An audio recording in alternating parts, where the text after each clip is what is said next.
Saudaraku, ingat pesan ini. Selamatkan dirimu sebelum terlambat. Penyesalan selalu terakhir. Dan untuk menyelamatkan dirimu menjadi lebih baik dan selamat di dunia dan juga di akhirat ada di tanganmu, bukan di tangan orang lain. Saya hanya bisa ceramah, ya, menyampaikan seperti ini, teriak-teriak kadang-kadang, mengingatkan, menantangkan dalil Al-Quran, hadis, kisah-kisah. Tapi semua ada di tangan Anda. Anda yang menentukan itu. Ada orang subhanallah, dengarkan pengajian begini hanya tersentuh bagus ya, selesai. Habis itu dia tidak berubah. Tidak bermanfaat buat dia. Harus dia berubah dan berubah itu harus di tangan kita. Tangan Anda. Ya.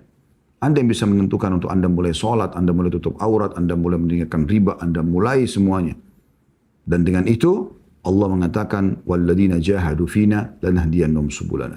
Orang-orang yang bermujahadah, yang berjihad, yang berusaha memaksakan diri menuju ke jalan-jalan kami, kami akan pandu dia ke jalan-jalan kami. Ya. Ini penting untuk digarisbawahi. Saya akan bacakan apa yang ditulis oleh penulis di sini, mengerjakan kebajikan setelah keburukan. Kata beliau, tak kala Anda saudaraku yang mulia terjerumus dalam kemaksiatan, segeralah iringi kemaksiatan itu dengan kebajikan-kebajikan. Ya, segera tinggalkan, kemudian menuju kepada kebajikan-kebajikan. Karena kebajikan dapat menghapuskan keburukan tersebut. Perbuatan amal soleh sekarang selain memang kita menunjukkan keseriusan kita kepada Sang Pencipta Allah dengan cara kita meninggalkan maksiat tersebut dan kita kerjakan kebaikan-kebaikan, juga ternyata kebaikan tersebut bisa membersihkan dosa-dosa tadi. Sehingga tidak ada lagi hisabnya hari kiamat. Juga bisa saja Allah subhanahu wa ta'ala selamatkan dari hukuman-hukuman yang harus kena karena dosa tersebut, karena dia mengganti dengan kebaikan-kebaikan. Perhatikan Abdullah bin Mas'ud radhiyallahu anhu, sahabat Nabi yang mulia. Beliau berkata, "Anna rajulan asaba min imra'atin qublah. Fa'ata an-nabiyya sallallahu alaihi wasallam fa akhbara fa anzala Allah wa aqimis salata tarafay an-nahari wa zulafan min al-lail innal hasanati yudhhibna as-sayyi'at." Faqala ar-rajul ya Rasulullah ali hadha qala li jami'i ummati kullihim. Bahwa seseorang laki-laki mencium seorang wanita, bukan istrinya.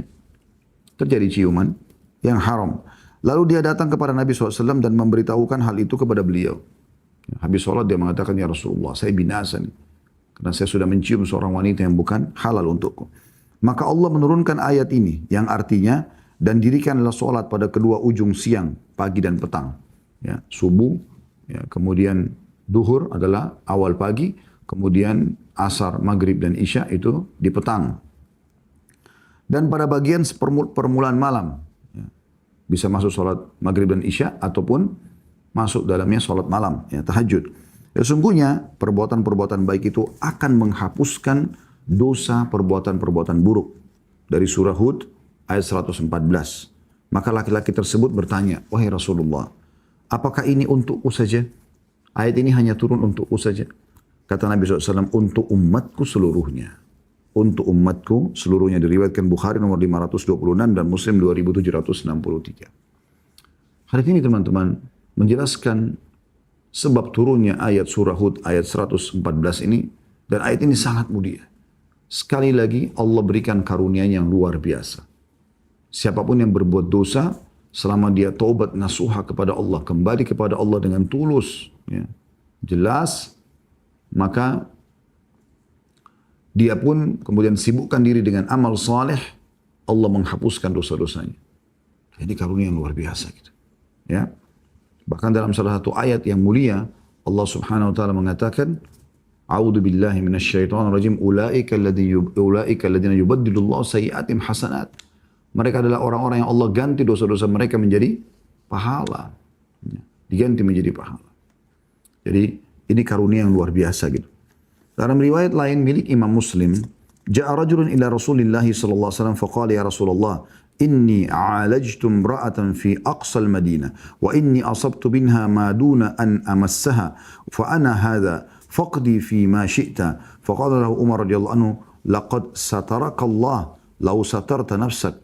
Qala falam yarudd an-nabiy sallallahu alaihi wasallam syai'an. Faqama ar-rajulu fantalaq fa atba'ahu an-nabiy sallallahu alaihi wasallam rajulan da'ah وتلا عليه هذه الآية وأقم الصلاة طرفي النهار وزلفا من الليل إن الحسنات يذهبن السيئات فقال رجل من القوم يا نبي الله هذا له خاصة قال بل للناس كافة.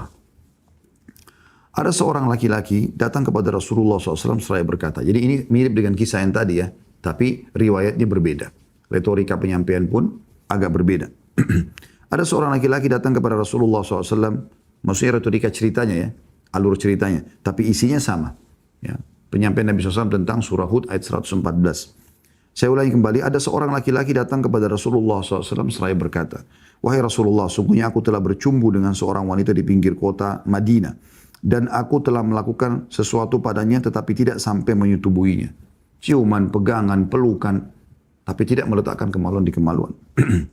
Inilah aku, putuskanlah masalahku sesukamu. Maksudnya hukumlah aku sesuai dengan hukum Allah. Ya, orang ini merasa berdosa sekali. Dia telah melanggar hukum Allah SWT karena dia bukan lampiaskan pada pasangan halalnya, maka dia pun mengatakan hukumi aku. Maka Umar bin Khattab berkata pada orang tersebut, sesungguhnya Allah telah menutupi dosamu. Tidak ada yang tahu ini kau lakukan. Maka seandainya kau menutupi dosamu tersebut, tentu lebih baik. Maksudnya tidak usah kamu ceritakan. Kenapa harus kamu sampaikan? Nabi SAW tidak menjawab sedikit pun pada saat itu. Dan ini biasanya karena Nabi SAW menunggu informasi dari langit, wahyu. Maka laki-laki itu berdiri dan pergi. Lalu Nabi SAW menyuruh seseorang mengikutinya dan memanggilnya kembali. Lalu beliau membacakan kepadanya ayat ini, surah Hud ayat 114 tadi ya. Yang artinya dan dirikanlah sholat pada kedua ujung siang, pagi dan petang dan pada bagian permulaan malam. Sesungguhnya perbuatan-perbuatan yang baik itu menghapus dosa-dosa atau perbuatan yang buruk. Lalu seorang pria di antara yang hadir berkata, atau bertanya, wahai Nabi Allah, apakah ini khusus untuknya, baginya saja? Karena dia sudah buat dosa lalu dia bertaubat di sini. Beliau menjawab, tidak, tetapi untuk manusia seluruhnya. Untuk manusia seluruhnya. Ya. Dari dalil ini teman-teman menjelaskan. Yang pertama pelajarannya, bagaimana seseorang bisa terjerumus dalam kesalahan. Tapi dia jangan berlarut-larut dalam kesalahan tersebut. Artinya kalau dia sudah tahu dia terjerumus dalam kesalahan, segera dia kembali kepada Allah Subhanahu wa ta'ala. Tidak boleh dia biarkan terus-menerus dia lalai. Ya. Udah terlanjur dia saya ciuman, terlanjur saya pelukan, udah saya lanjutin aja. Buat lagi 2 kali, 3 kali dan seterusnya. Tidak. Pada saat dia, yang langkah awal yang harus dilakukan adalah pada saat dia terbuka peluang itu dia tutup. Memang butuh mujahadah, butuh upaya, butuh perjuangan. Beda orang yang meninggalkan zina dalam kondisi memang dia benar-benar ya tidak punya peluang. Artinya tidak ada lawan jenis yang sedang menggoda dia, tidak ada peluangnya. Mungkin juga dia tidak ada duit, miskin untuk membayar naudzubillah para pelacur-pelacur. Tidak ada. Dia tinggalkan karena memang tidak ada peluang dan dia tahu itu memang dilarang dalam agama. Beda ini kondisinya dengan orang yang sedang tergoda. Ada lawan jenis yang menggoda dia, ada peluang, dia punya harta banyak, dia bisa memanggil perempuan yang tidak benar. Tapi dia mujahadah, dia paksakan, ini pahalanya lebih besar. Ya. Makanya kata Nabi SAW, Inna idhamal ajri ma'idhabal bala, sesungguhnya besarnya pahala sesuai dengan besarnya cobaan. Walaupun hadits ini gambarannya lebih kepada cobaan sakit, gangguan orang dan segala macam, juga bisa masuk dalam masalah ini. Yaitu orang yang sedang bergelora syahwatnya, sedang ada peluang melakukan dosa, lalu kemudian dia kontrol dirinya, dia tahan, maka pahalanya lebih besar.